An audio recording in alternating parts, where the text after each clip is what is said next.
Hello guys, नमस्कार, प्रणाम, जोहार मेरे साथियों। मैं लेकर आ चुका हूं आप लोगों के लिए साइंस का प्रैक्टिस सेट नंबर 72, जहां पर हम लोग देखेंगे बेहतरीन बेहतरीन 20 क्वेश्चन। ठीक है। और इस 20 क्वेश्चन को इतने बढ़िया से सोल्व किया जाएगा कि एकदम आपके ये बन जाएंगे 50 क्वेश्चन। तो मेरे भाई, मेरे नौजवान साथी जितने भी हैं, मैं आपका मात्र 10 मिनट लूंगा और 10 मिनट में मैं आपका 20 क्वेश्चन करवा दूंगा। तो ना लेट करे ना वेट करे, जल्दी जल्दी से साइंस का सेट जो है 72 नंबर को स्टार्ट करेंगे। लेकिन स्टार्ट करने से पहले मैं एक बात बताना चाहूंगा कि जितने लोग हमारे इस प्लेटफॉर्म पे, हमारे इस चैनल पे पहली बार विजिट किए हैं मेरे दोस्त, सबसे पहले क्लास को शुरू से अंत तक देखना, ताकि आप इस चीज को अंदाजा लगा पाओगे कि क्वेश्चन कितने बेहतरीन बेहतरीन यहाँ पर दिए जाते हैं। तो ना लेट करना ना वेट करना, सीधे लेंगे आज का हम लोग पहला क्वेश्चन। देखिए, पहला क्वेश्चन में साफ साफ आपको दिख रहा है, लिखा हुआ है कि एक रोगी के शरीर के अंदर देखने के लिए क्या उपयोगी है। जैसे मान लीजिए किसी को पेट के अंदर कोई बीमारी हो गया है।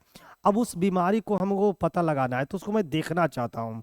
तो देखने के लिए किसका इस्तेमाल करेंगे, आपसे ये पूछा जा रहा है। What is useful to see inside a patient's body. Patient body के अंदर किसी चीज को देखना है कि किसका इस्तेमाल करेंगे। ऑप्शन नंबर ए अवतल लेंस, बी में है उत्तल लेंस, सी में है प्रकाशीय तंतु और डी में है प्रिज्म। बताइए इसका राइट आंसर क्या होगा। आप लोग भी कमेंट करके बताइए।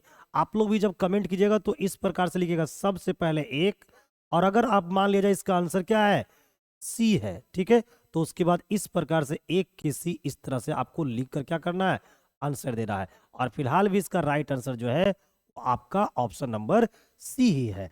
क्योंकि आप लोग को पता होना चाहिए कि जो ऑप्टिकल फाइबर होती है ना, वो ऑप्टिकल फाइबर जो होती है वो आपको total internal reflection of light, है ना, पे काम करती है। यानी कि प्रकाश के पूर्ण आंतरिक परावर्तन पे काम करती है। और ये क्या करती है, शरीर के अंदर की सारी चीजों को आपको बाहर में रिफ्लेक्ट करके दिखाने का काम करती है।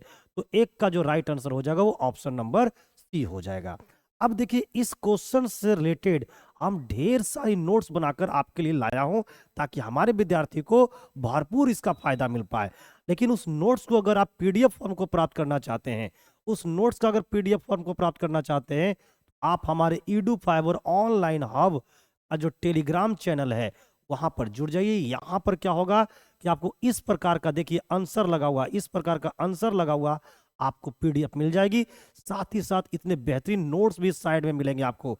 देखिए कितने बेहतरीन बेहतरीन आपके लिए इस क्वेश्चन से रिलेटेड नोट्स बना के लाया हूं। तो अगर आप चाहते हो कि इस तरह का पीडीएफ प्राप्त करना, तो हमारे टेलीग्राम चैनल से जरूर जुड़िएगा। देखिए, सबसे पहले लिखा हुआ है कि एक रोगी के शरीर के अंदर देखने के लिए प्रकाशीय तंतु का उपयोग किया जाता है। इस क्वेश्चन का तो राइट आंसर यहां से निकल गया। लेकिन अब इस क्वेश्चन से रिलेटेड कितनी सारी जानकारियां आपको मिलने वाला है, ये जरा से देखिए। प्रकाश तंतु से रोगी के आंतरिक अंगों का परीक्षण किया जाता है। सबसे पहली बात तो ये हुआ। दूसरी बात, प्रकाशीय तंतु पूर्ण आंतरिक परावर्तन के सिद्धांत पे काम करता है। अगर कभी आपसे ये पूछा जाता है कि बताइए कि ऑप्टिकल फाइबर यानी कि प्रकाशिक तंतु किस सिद्धांत पे काम करता है, तो आपका राइट आंसर हो जाएगा पूर्ण आंतरिक परावर्तन।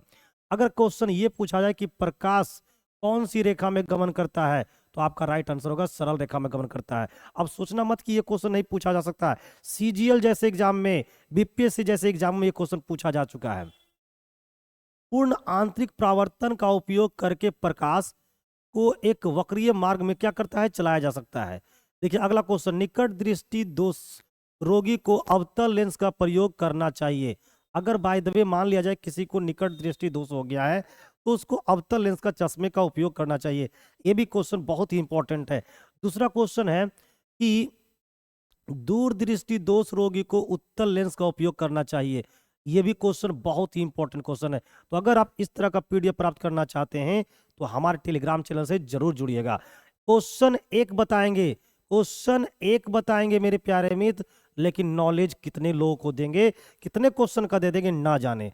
नेक्स्ट लेते हैं question number second. Question number second क्या कह रहा है, ये देखिए। लिखा है कि H1I1 किसके द्वारा होता है। सबसे पहले ये देखिए, H1I1 किसके द्वारा होता है, हमसे ये पूछा गया है। H1I1 किसके द्वारा होता है, हमसे ये पूछा जा रहा है। तो इसका राइट आंसर क्या होगा, आप लोग जल्दी जल्दी से कमेंट करके बताइए इसका राइट आंसर क्या होगा। इसका राइट आंसर क्या होगा, जल्दी जल्दी से आप लोग भी कमेंट करके बताइए इसका राइट आंसर क्या होगा। देखिए H1 और I1 की अगर हम बात करें तो भाई पहला ऑप्शन है विषाणु, दूसरा ऑप्शन है जीवाणु, तीसरा ऑप्शन है कवक, चौथा ऑप्शन है इनमें से कोई नहीं। तो अगर मैं इसका बात करूं तो ये जो होती है ना H1N1 जो होती है वो आपके विषाणु के कारण होता है। Right answer option number A हो जाएगा। क्या आपका भी राइट आंसर ए है, जल्दी से कमेंट करके बताइए हमें। अब देखिए इससे रिलेटेड आपको कितनी सारी जानकारियां मैं अगले स्लाइड में लेकर आया हूं। देखिए सबसे पहला जानिए कि H1 और जो N1 जो होता है वो विषाणु द्वारा होता है। सबसे पहला क्वेश्चन का जवाब मेरा आ गया।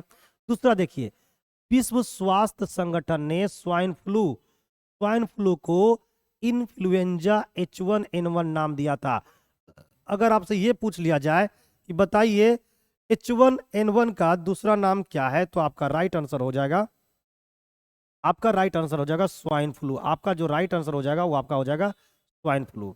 देखिए सबसे पहले अगर इस बीमारी के बारे में पता चले तो यह एक संक्रामक रोग है जिसका प्रसार काफी तेजी से होता है। सबसे पहले ये जान लीजिए कि ये जो H1N1 जो बीमारी है जिसका नाम इन्फ्लुएंजा H1N1 रखा गया है, ये एक संक्रामक रोग है और इसकी प्रसार काफी तेजी से होता है। देखिए आपने सुना होगा एक बीमारी का नाम जिसका नाम होता है बर्ड फ्लू। बर्ड फ्लू रोग का मुख्य विषाणु H1N1 है। सोच लीजिए ये जो बर्ड फ्लू है इसकी जो सबसे इंपॉर्टेंट विषाणु है वो भी क्या है, H1H1 है। दूसरा आपने एक बीमारी सुना होगा जिसका नाम होता है सार्स रोग। सार्स रोग का लक्षण फ्लू से मिलते जुलते हैं। H1N1 के 3 श्रेणियां हैं, ए, बी और सी। एड्स विषाणु एकल आरएनए वायरस है। देखिए आरएनए वायरस है। अब देखिए जो ये जो H1N1 है यह क्या है, रेट्रो वायरस है। विषाणु को क्रिस्टलीकृत किया जा सकता है और यह सजीव एवं निर्जीव के बीच की क्या है, कड़ी है। तो मेरे दोस्तों देर किस बात की, इस टाइप का अगर पीडीएफ प्राप्त करना चाहते हो तो हमारे हमारे टेलीग्राम चैनल का जो नाम है वो ईडू फाइवर ऑनलाइन हब है। इससे आप लोग जल्दी जल्दी से जुड़ जाओ क्योंकि झारखंड सीजीएल में बहुत ही इंपॉर्टेंट रोल अदा करने वाली है। क्वेश्चन नंबर लेंगे हम लोग 3। क्वेश्चन नंबर 3 क्या है, जरा सा देखिए, आप लोग जल्दी से कमेंट करके बताइए कि क्वेश्चन नंबर 3 का राइट आंसर क्या होगा। क्वेश्चन नंबर 3 का राइट का आंसर क्या होगा। क्वेश्चन नंबर 3 है कि लाइपेज द्वारा वसा के जलीय अपघटन पर मिलता है, क्या मिलता है। पहला ऑप्शन है वसीय अम्ल और अमीनो अम्ल मिलता है, वसीय अम्ल और ग्लिसरॉल मिलते हैं, है ना, ग्लिसरॉल और अल्कोहल मिलता है, या ग्लिसरॉल और अल्कोहल मिलता है, क्या मिलता है, जल्दी से आपको कमेंट करके बताना है। तो भाई देखिए लाइपेज द्वारा वसा के जलीय अपघटन पर वसीय अम्ल और ग्लिसरॉल मिलता है। क्या मिलता है, वसीय अम्ल और ग्लिसरॉल मिलता है। Right answer option number B होगा। Right answer option number B होगा, है ना। ठीक है, राइट आंसर क्या हो जाएंगे, ऑप्शन नंबर बी होगा। चलिए तो भाई इस प्रकार से आपको चीजों को क्या रखना है, माइंड में सेट रखना है। क्वेश्चन नंबर 3, क्वेश्चन नंबर हम लोग लेंगे 4। क्वेश्चन नंबर हम लोग कितने लेंगे, 4। जो खिलाएगा आपको क्या, अचार। क्या खिलाएगा, अचार खिलाएगा। जब प्रकाश दूसरे माध्यम से अंदर जाता है तो क्या होता है। जब प्रकाश एक माध्यम से दूसरे माध्यम के अंदर जाता है तो क्या होता है, ये आपसे पूछ रहा है। पहला क्वेश्चन है कि उसकी आवृत्ति में परिवर्तन आता है, उसकी आवृत्ति में परिवर्तन नहीं आता है, उसकी गति नहीं बदलती है, उसकी तरंगदैर्घ्य नहीं बदलती है। When light passes into another medium then, तो क्या होगा जी, आप लोग सभी को पता है कि जब प्रकाश एक माध्यम से दूसरे माध्यम के अंदर जाता है तो उसकी आवृत्ति में परिवर्तन नहीं आता है। यानी कि राइट आंसर क्या हो जाएगा, ऑप्शन नंबर बी।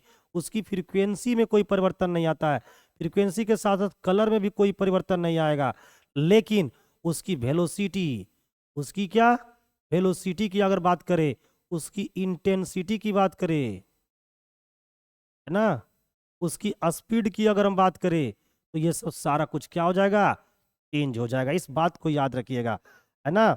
दूसरी बात ये भी याद रखना कि प्रकाश किसी भी माध्यम में गमन कर सकता है ना। और लाइट की जो सबसे ज्यादा स्पीड होता है वो क्या होता है, 3 × 10⁸ मीटर पर सेकेंड होता है। आपको किस में, वैक्यूम में होता है।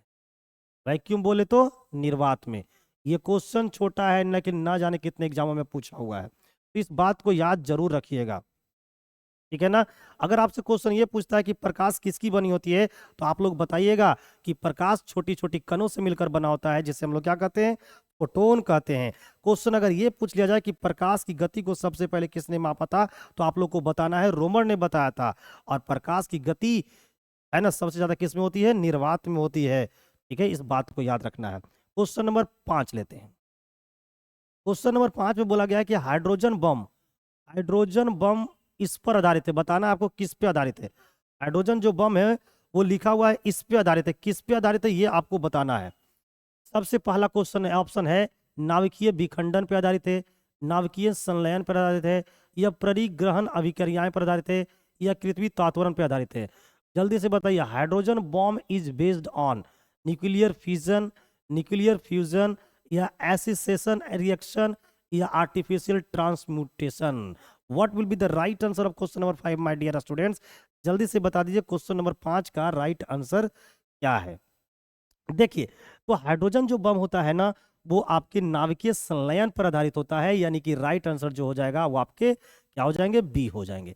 अगर आपसे ये क्वेश्चन पूछ लिया जाए कि हाइड्रोजन बम का आविष्कार किसने किया था, तो आपको आंसर बताना है एडवर्ड टेलर। क्या बताना है, एडवर्ड टेलर किए थे, ये किया था। आपको हाइड्रोजन बम की खोज जो किए थे 1952 में किए थे। तो ये सब जरूर आपको याद रखना है ना।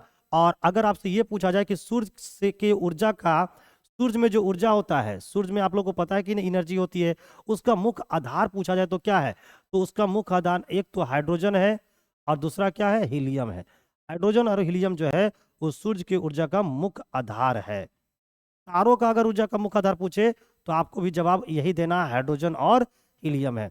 तो दूसरी बात, अगर मैं आपसे ये क्वेश्चन पूछूं कि परमाणु बम किस पे आधारित है, ये तो हाइड्रोजन बम की बात की गई, लेकिन अगर मैं बात करूं परमाणु बम का, कि जो परमाणु बम होता है ये किस पे आधारित होता है, तो परमाणु बम जो होती है आपको नाभिकीय विखंडन पे आधारित है। किस पे आधारित है, नाभिकीय विखंडन पर। तो मेरे दोस्त, इस तरह का जानकारी अगर प्राप्त करना चाहते हैं तो हमारे इस YouTube चैनल से जरूर जुड़िएगा। यहाँ पर क्वेश्चन के साथ साथ बेहतरीन आपको तैयारी करवाया जाएगा। क्वेश्चन एक बताएंगे लेकिन इतने चीज उसके बारे में बता देंगे कि आप सोच भी नहीं सकते हो।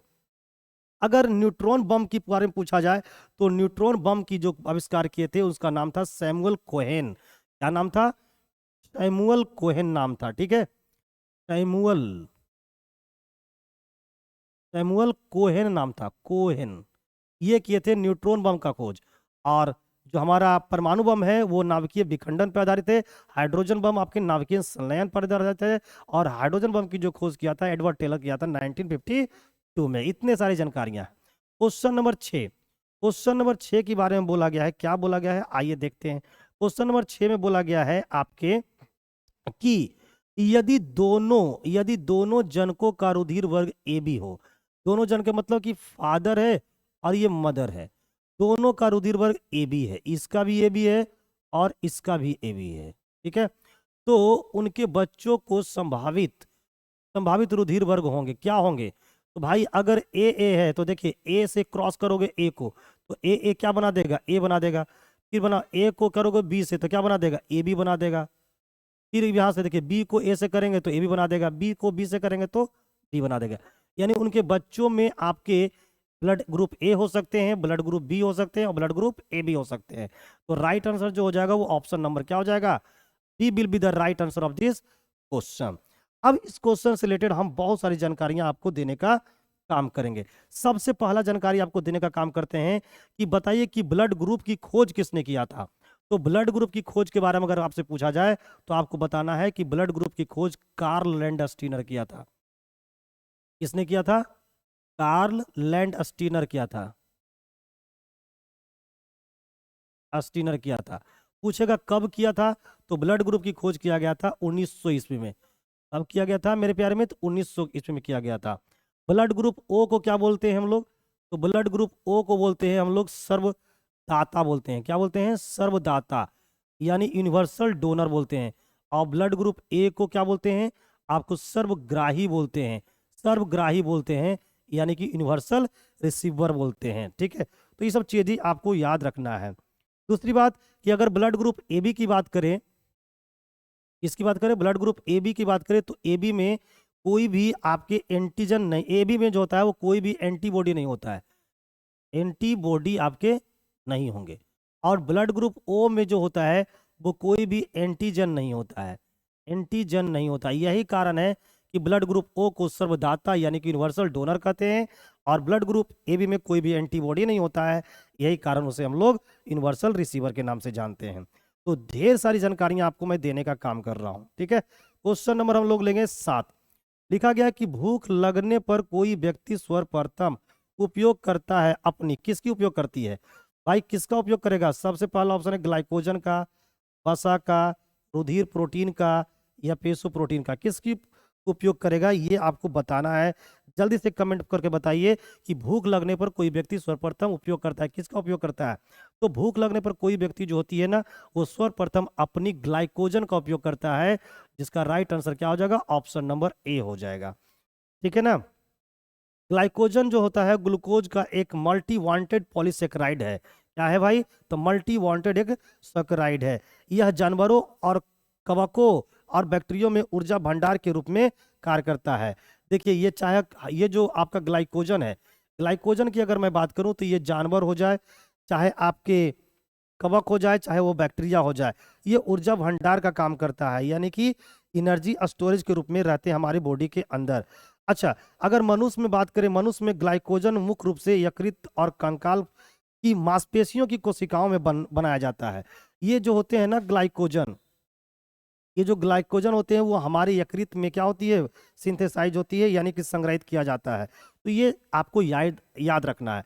क्वेश्चन नंबर 8, क्वेश्चन नंबर 8 बोला गया है कि यह एक प्रोटीन नहीं है। कौन प्रोटीन नहीं है? कोलेजन एक प्रोटीन है, इलास्टिन एक प्रोटीन है, रेशम प्रोटीन है, या लिम्फोसाइट?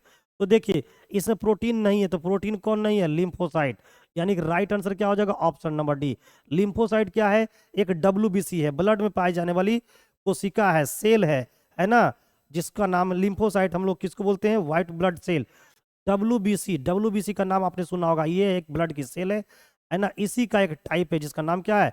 लिम्फोसाइट। तो लिम्फोसाइट एक प्रोटीन नहीं है, आपको ये याद रखना है, ठीक है, ठीक है। ये चीज आपको याद रखना। आप लोग को पता है कि डब्ल्यूबीसी का जो काम होता है, हमारे शरीर में क्या करती है? हमारे शरीर की रोग प्रतिरोधक क्षमता, रोग है ना, रोग प्रतिरोधक क्षमता को क्या करती है? बढ़ाती है। डब्ल्यूबीसी का ये काम होता है, ठीक है ना। अच्छा, जितने भी प्रोटीन होते हैं, जितने भी क्या होते हैं? प्रोटीन होते हैं, सभी में क्या पाए जाते हैं? तो सभी में नाइट्रोजन पाया जाता है। इस बात को एकदम याद रखना, ठीक है, सभी में नाइट्रोजन पाए जाते हैं। क्वेश्चन नंबर हम लोग लेंगे 9। क्वेश्चन नंबर 9 में क्या बोला गया है कि आयन डॉट डॉट डॉट रुधिर प्लाज्मा में उपस्थित नहीं होता है। ब्लड के प्लाज्मा में which dot dot ion is not present in blood plasma. Blood के प्लाज्मा में कौन सी आयन है जो उपस्थित नहीं होती है? तो इसका राइट आंसर हो जाएगा आपके कॉपर प्लस, यानी कि ऑप्शन नंबर क्या हो जाएंगे? डी हो जाएंगे, ठीक है। प्लाज्मा जो होता है ना, वो रक्त का एक तरल भाग होता है। ये रक्त का क्या होता है? एक तरल भाग होता है। और प्लाज्मा में 90 से 92% जो होती है वो पानी पाई जाती है। और पानी जो होता है प्लाज्मा का मेन कंपोनेंट मानी जाती है ना। और प्लाज्मा की अगर बात करें तो पूरे ब्लड का 55% जो हिस्सा होता है वो ब्लड में क्या होते हैं? आपको प्लाज्मा होते हैं, है ना। हमारे शरीर में जितने भी पोषक पदार्थों का जो ट्रांसपोर्टेशन होता है, हमारे बॉडी में परिवहन होता है, वो ब्लड के प्लाज्मा के द्वारा ही की जाती है। नेक्स्ट क्वेश्चन नंबर अगला लेंगे, क्वेश्चन नंबर 10। क्वेश्चन नंबर 10 में बोलता है कि किसकी पोषण विधि हेलोफाइटिक है? बताना है आपको किसकी पोषण विधि हेलोफाइटिक है। पहला ऑप्शन है अमीवा, दूसरा है शेर, तीसरा है यूग्लिना, चौथा है केचुआ। जल्दी से बताइए कि whose mode of nutrition is halophytic. Halophytic किसकी होती है जी? तो हेलोफाइटिक होती है आपको यूग्लिना का। तो राइट आंसर हो जाएगा इसका ऑप्शन नंबर सी। अब आइए इसकी जानकारी प्राप्त करते हैं। यूग्लिना की जो पोषण विधि है आप लोग को है पता चल गया कि ये क्या होता है? होलोफाइटिक होता है। तो मेरे प्यारे मित्र, अगर हमारे चैनल को अभी तक सब्सक्राइब करके नहीं रखे हैं तो एक बार जल्दी जल्दी से सब्सक्राइब कर लीजिए, क्योंकि यहाँ पर डिटेल्स जानकारी के साथ आपको एमसीक्यू करवाया जाएगा। ये ना कि सिर्फ सी का आंसर डी होगा, लेकिन क्यों होगा इसकी जानकारी अगर प्राप्त करना चाहते हैं तो हमारे इस चैनल के साथ जुड़ जाइए, और ये आपके झारखंड सीजीएल के लिए बहुत ही बेहतरीन साबित होने वाला है। यहां से क्वेश्चन आपके एग्जाम में डायरेक्ट देखने को मिलेंगे। तो भाई युगलिना युगलिना की जो पोषण विधि है वो हेलोफैटिक होता है। अगर आपसे पूछे कि पोषण कौन क्या होता है, तो पोषण क्या होता है, अगर आपसे पूछे कि पोषण, ये देखिए यहाँ पर पोषण दिखाने को बोलेगा ना, पोषण क्या होता है, तो आपको बताना है कि पोषण एक वह विधि है जिसके द्वारा जीव ऊर्जा और पोषक तत्व क्या करते हैं, प्राप्त करते हैं। ठीक है, तो ये बात आपको माइंड में, ये क्या बोलता है, माइंड में सेव कर लेना है। ठीक है ना। ये जो आपको शैवाल की अगर बात करें, शैवाल में जो होता है ना, अगर कोई पूछेगा कि शैवाल में क्या पाया जाता है और शैवाल क्या है, स्वपोषी है, विषमपोषी है, क्या है, तो आपको बताना है कि शैवाल में जो होता है वो आपको क्या पाए जाते हैं, शैवाल में पाए जाते हैं आपको क्लोरोफिल। ठीक है। Next question number 11, asteroids dot dot स्रावित करता है। एस्टेरॉयड कौन स्रावित करता है, मुख गुहा करता है, अमाशय करता है, या अग्नाशय करता है, या पित्ताशय करता है। तो जल्दी से कमेंट करके बताइए कि एस्टेरॉयड्स जो होता है वो किसके द्वारा स्रावित की जाती है। एस्टेरॉयड जो होता है वो किसके द्वारा स्रावित की जाती है, आपको ये बताना है ना। जल्दी से कमेंट करके बताइए कि किसके द्वारा स्रावित की जाती है। तो भाई ये जो एस्टेरॉयड है वो आपके अग्नाशय के द्वारा स्रावित की जाती है, यानी कि right answer option number C होगा।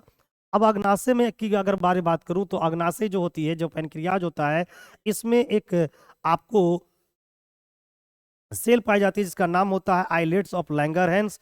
और आइलेट्स ऑफ लैंगरहैंस से 3 प्रकार के हार्मोन निकलते हैं। एक होता है, वहां पर 3 प्रकार के सेल होते हैं, एक अल्फा होता है, एक बीटा होता है, और एक गामा सेल होती है। अल्फा से निकलता है आपके ग्लूकागोन हार्मोन, बीटा से निकलता है आपको इंसुलिन हार्मोन, और गामा से निकलता है सोमैटोस्टैटिन हार्मोन। तो जो बीटा से निकलती है ना, जो बीटा से निकलती है इंसुलिन हार्मोन, ये इंसान के लिए बहुत ही जरूरी होता है। क्यों? क्योंकि इंसुलिन की कमी से क्या हो जाती है, मानव को डायबिटीज हो जाती है। ठीक है ना, इस बात को याद रखना। क्वेश्चन नंबर आपको लेंगे हम लोग 12। लिखा है कि यह श्वसन श्रृंखला का उपयोग कर पादप कोशिकाओं में ऊर्जा का उत्पादन करता है। कौन भाई, कौन श्वसन श्रृंखला का उपयोग कर पादप कोशिकाओं में ऊर्जा का उत्पादन करता है, जल्दी से बताना है आपको। कमेंट करके बताइए क्वेश्चन नंबर 12 का राइट आंसर क्या होगा। जल्दी से बताइए 12 का राइट आंसर क्या होगा। तो देखिए आपको बताना है, ऑप्शन ए में लिखा है केंद्रक करके उपयोग करके बताता है, माइटोकॉन्ड्रिया है, या राइबोसोम है, या हरित लवक है। तो भाई माइटोकॉन्ड्रिया जो होती है ना, यानी कि ऑप्शन नंबर जो बी है ना, माइटोकॉन्ड्रिया श्वसन श्रृंखला का उपयोग कर पादप कोशिकाओं में क्या करता है, ऊर्जा का उत्पादन करता है। अगर आपसे ये क्वेश्चन पूछा जाए कि माइटोकॉन्ड्रिया की खोज किसने किया था, तो खोज करने वाला व्यक्ति का नाम था अल्टमान। अल्टमान, अल्टमान नामक साइंटिस्ट थे जिन्होंने आपको माइटोकॉन्ड्रिया की खोज किया था। ठीक है। अच्छा, माइटोकॉन्ड्रिया के बारे में अगर और पूछा जाए तो भाई माइटोकॉन्ड्रिया को सेल का ऊर्जा ग्रह कहा जाता है, power house of the cell कहा जाता है। क्या कहा जाता है, power house of the cell कहा जाता है मेरे दोस्त। ये आपको माइटोकॉन्ड्रिया को कहा जाता है। ठीक है ना। जबकि राइबोसोम को कहा जाता है प्रोटीन फैक्ट्री। क्या कहते हैं, अगर राइबोसोम की बात किया जाए तो राइबोसोम को प्रोटीन फैक्ट्री के नाम से जानते हैं। राइबोसोम को क्या कहते हैं हम लोग, प्रोटीन की फैक्ट्री, प्रोटीन फैक्ट्री के नाम से जानते हैं राइबोसोम को। ठीक है, ये सब चीजों को याद रखना है। क्वेश्चन नंबर 12 लिखा हुआ है कि विषाणु में होता है, क्या होता है, केवल आरएनए डीएनए होता है, केवल आरएनए होता है, आरएनए और डीएनए दोनों होता है, या तो आरएनए या डीएनए, क्या होता है विषाणु में। जल्दी से कमेंट करके बताइए कि विषाणु में क्या होता है। तो अगर मैं बात करूं विषाणु का, तो विषाणु में तो दोनों होते हैं, लेकिन एक साथ दोनों नहीं होंगे, या तो आरएनए होंगे ना तो डीएनए होंगे, यानी इन दोनों में से एक ही होगा एट ए टाइम। तो हम लोग बोल सकते हैं इधर आरएनए और इधर, इधर आरएनए और डीएनए। अब मैं अगर विषाणु के बारे में बात करूं, तो अगर विषाणु की अगर बात करें तो विषाणु किसकी बनी होती है, सबसे पहले ये कमेंट करके बताइए। विषाणु जो होती है वो किसकी बनी होती है, कमेंट करके जल्दी से बताइए मेरे दोस्त। विषाणु जो होती है वो न्यूक्लिक प्रोटीन का बना होता है। किसकी बनी होती है, न्यूक्लियो प्रोटीन की बनी होती है। ठीक है, न्यूक्लियो प्रोटीन की बनी होती है, याद रखना। ठीक है, अगर मैं और बात करूं कि इसकी खोज किसने किया था, तो भाई विषाणु की खोज करने वाला जो व्यक्ति थे वो इवानोवस्की वे थे। कौन थे, इवानोवस्की वे थे। ठीक है, और विषाणु जो होती है वो जीवों और निर्जीवों के बीच के एक बहुत बड़ी क्या होती है, कड़ी होती है। ठीक है, इतने चीजों को याद रखना यहां से। क्वेश्चन नंबर 13 लिखा है कि गहरा जामुनी यौगिक पदार्थ जो एंटीसेप्टिक एवं डिसइंफेक्टेंट की तरफ ये उपयोग होता है, वो कौन होता है? पोटेशियम नाइट्रेट होते हैं, सोडियम थायोसल्फेट होता है, पोटेशियम परमैंगनेट होते हैं, या कैल्शियम सल्फेट होते हैं। जल्दी से कमेंट करके बताइए इनमें से क्या होते हैं। जल्दी से कमेंट करके बताओ आंसर कि इनमें से क्या होंगे, जल्दी से बताइए। तो भाई इसका जो राइट आंसर होगा वो आपके हो जाएंगे, इसका जो राइट आंसर हो जाएगा वो आपका हो जाएगा potassium permanganate. Option number C will be the right answer. ठीक है, option number C will be the right answer. Next question number लेंगे हम लोग 14। कोयला कोला कोला पे में कौन सी औषधि पाई जाती है? कोला पे में जो होती है वो कौन सी औषधि पाई जाती है, आपसे ये पूछा जा रहा है। जल्दी से कमेंट करके बताइए कोला पे में कौन सी औषधि पाई जाती है। ना लेट कीजिए ना वेट कीजिए, जल्दी जल्दी से टनाटन आंसर दे दो, है ना, क्योंकि मुझे बहुत कुछ आप लोगों के लिए करवाना है। तो जल्दी से बताइए कोला पे में कौन सी औषधि पाई जाती है। तो देखिए कोला पे में जो पाई जाती है वो आपके कैफीन पाया जाता है। ऑप्शन नंबर जो हो जाएगा वो डी डायरेक्ट आंसर हो जाएगा। अब इससे रिलेटेड और भी बहुत सारी जानकारियां आपसे पूछा जा सकता है। ठीक है, तो ये सब चीजें आपको याद रखना है। तो औषधियों में जो अगर बात करें तो औषधि में कॉफी का उपयोग जो होता है वो तेजक मूलक तंत्र के लिए किया जाता है। ठीक है, नेक्स्ट अगला क्वेश्चन है कि ओजोन मंडल डॉट डॉट से बचाती है, किससे बचाती है? इंफ्रारेड किरणों से बचाती है, अल्ट्रावायलेट किरणों से बचाती है, या एक्स किरणों से बचाती है, या गामा किरणों से बचाती है? तो ओजोन मंडल जो होती है वो हमें बचाती है अल्ट्रावायलेट किरणों से।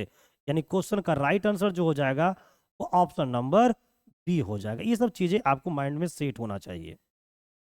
ठीक है, तो किससे बताती है? आपको अल्ट्रावायलेट किरणों से बचाती है। ठीक है, नेक्स्ट क्वेश्चन नंबर लेंगे हम लोग 16। क्लोरोफिल एवं हेमोग्लोबिन में क्रमशः युक्त हैं, क्या है भी? मैग्नीशियम और मैग्नीज है, कैल्शियम और कोबाल्ट है, मैग्नीशियम और लोहा है, निकेल और लोहा है ना। तो देखिए क्लोरोफिल में तो होता है, हम लोग को पता है कि मैग्नीशियम पाया जाता है, और हेमोग्लोबिन में क्या पाया जाता है? आयरन यानी कि लोहा। तो राइट आंसर क्या हो जाएगा? Option number C. हेमोग्लोबिन में आयरन की उपस्थिति की वजह से ही जो आरबीसी की जो कलर होती है या फिर ब्लड की जो कलर होती है वो क्या होती है? लाल होता है। आप लोग को ये पता होना चाहिए। और क्लोरोफिल में मैग्नीशियम पाया जाता है जिसकी वजह से पेड़ पौधे की जो पत्तियां होती है उसकी रंगों की कलर जैसी है वो हरा होती है।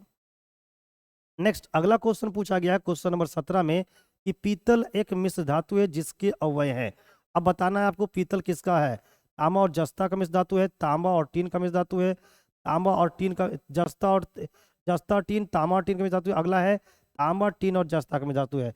जल्दी से कमेंट करके बताइए कि किसका राइट आंसर क्या होगा, इसका राइट आंसर क्या होगा। तो पीतल जो होती है ना वो आपके तांबा और जस्ता का मिश्र धातु होता है। राइट आंसर क्या हो जाएगा? Option number A. अब आप लोग जल्दी जल्दी से कमेंट करके बताओ कि कांसा किसकी मिश्र धातु होती है। तो कांसा की अगर बात करूं, है ना, कांसा जो होता है वो आपके तांबा और टीन के बने होते हैं। यानी कि तांबा और किसकी बनी होती है? आपको टीन का। आप लोग जल्दी से बताओ कि जर्मन सिल्वर किसके मिश्र धातु होती है? जर्मन सिल्वर ये किसका मिश्र धातु होता है? कमेंट करके आप लोग को बताना है। तो जर्मन सिल्वर किसकी मिश्र धातु होती है? कॉपर जिंक और निकेल का। इसकी होती है कॉपर जिंक, और किसके मिश्र धातु होती है? निकेल का। इस तरह का ढेर सारी ऐसे मेटल है, नॉन मेटल है, जिसकी बहुत सारे एलॉय हैं, बहुत सारे मिश्र धातु है जिनकी ऐसे एग्जामों में पूछी जाती है। क्वेश्चन नंबर हम लेंगे 18। इनमें से कौन सी गैस है जो अक्रिय गैस नहीं है? जल्दी से बताओ कमेंट करके कौन सी गैस है जो अक्रिय गैस इसमें से नहीं है। पहला ऑप्शन आपको दिख रहा होगा हीलियम, दूसरा है नियॉन, तीसरा है फ्रीऑन, चौथा है जेनॉन। जल्दी से कमेंट करके बताइए कि राइट आंसर क्या होना चाहिए। अक्रिय गैस नहीं होना चाहिए। तो आप लोग को पता है कि अक्रिय गैस की मैं अगर बारे में बात करूं तो आवर्त सारणी के जो सबसे, है ना, आवर्त सारणी के जो प्रत्येक आवर्त के अंत में जो उत्कृष्ट गैस वर्ग है वो 18वें में उपस्थित है। कौन सा है? 18वें नंबर पे उपस्थित है। तो भाई इसमें से हीलियम की बात की गई है, नियॉन की बात की गई, फ्रियॉन और जेनॉन। तो इसमें से जो आपको फ्रियॉन है, ऑप्शन नंबर जो सी दिख रहे हैं ना, फ्रियॉन, ये जो है वो एक अक्रिय गैस नहीं है। ये एक अक्रिय गैस नहीं है। अक्रिय गैस में आते हैं हीलियम, नियॉन, आर्गन, क्रिप्टन और रेडॉन आता है। कौन कौन आते हैं? हीलियम, नियॉन, आर्गन, क्रिप्टन और रेडॉन। ये सब जो है ना वो एक उत्कृष्ट गैस है, लेकिन फ्रियॉन जो है वो आपकी उत्कृष्ट गैस नहीं है। ये चीजें आपको याद रखनी है। क्वेश्चन नंबर लेंगे 19। अगला है कि निम्न प्रदूषकों में कौन जैव विघटित है? पारा, पाहितमल, प्लास्टिक और एस्बेस्टस। तो भाई जल्दी से बताइए, which of the flowing pollutants is biodegradable? क्या है बताइए तो भाई क्या होगा? बाहितमल जो होता है वो आपके बायोडिग्रेडेबल होते हैं। ठीक है, राइट आंसर हो जाएगा बी। क्वेश्चन नंबर लेंगे 20। लिखा है कि साबुन किसका सोडियम सॉल्ट होता है? अमाइल एल्कोहल का, पिक्रिक अम्ल का, सिट्रिक अम्ल का या कार्बोलिक अम्ल का? तो इसका जो राइट आंसर है वो आपके सी है। आपके राइट आंसर क्या है? सी है। इस बात को आपको क्या करना है? याद कर लेना है। ठीक है मेरे प्यारे मित्र, तो जल्दी जल्दी से बताइए आप लोगों को क्लास कैसा लगा। अगर क्लास अच्छी लगी है तो हमारे चैनल को जल्दी जल्दी से सब्सक्राइब कर लीजिए और क्लास को शुरू से अंत तक देखिए, ताकि क्लास में क्वेश्चन के साथ साथ बहुत ऐसे नॉलेज आपको दिए जाते हैं जो आगामी परीक्षाओं के लिए बहुत ही जरूरी होता है। तो मेरे दोस्त, जल्दी जल्दी से जितने लोग पहली बार आए हैं एक बार चैनल को सब्सक्राइब कर ले, और अगर क्लास अच्छी लग रही है तो मेरे दोस्त एक बार लाइक जरूर दबा दें, है ना। और आगे की क्लास को डेली देखने के लिए एक बार बेल आइकन पे जरूर क्लिक करें मेरे दोस्त, बेल आइकन पे जरूर क्लिक कर दे। तो चलिए आज की क्लास में बस इतना ही, देखते हैं, मिलते हैं आप लोगों से अगले दिन। Thank you, bye bye.